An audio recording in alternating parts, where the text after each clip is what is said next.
పురే సద్దనం ఆ 50 కొబ్బరికాయలు ఈ సంచిలో వెయ్యి. 5 కొబ్బరికాయలే కదా మావయ్య. అయితే నేనిక్కడ 50 రాసి చచ్చాను కదా.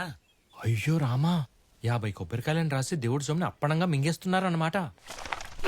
నిత్యవశం బెట్ట ఆ దేవుడు ఏమన్నా తిండిపోతారా? 50 కొబ్బరికాయలు అప్పనంగా మింగడానికి మన ఆకలి తీర్చుకోవడానికి మనం రాసుకుంటాం అంతే. మన ఆకలికి అన్ని అవసరమా మావయ్య? అయినా ఇవన్నీ కూడబెట్టేది నాకు కాబోయే పెళ్ళం కోసమే కదరా. ఎవరు మావయ్య? మందారం. అయ్యో రామరామా, ఆవిడ పారి వాళ్ళ అమ్మగారు కదా.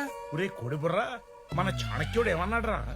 మై ఫస్ట్ హ్యాండా సెకండ్ హ్యాండ్ అనేది ముఖ్యం కాదు, మనతో ఉన్నంత కాలం హ్యాండ్ ఇవ్వకుండా ఉంటే చాలు అన్నాడు మహనీయుడు. నిజంగా చాణక్యుడు అన్నాడా?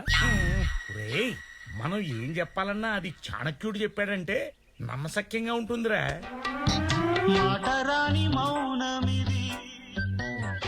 ఏంటి చూపు అటు మళ్ళింది?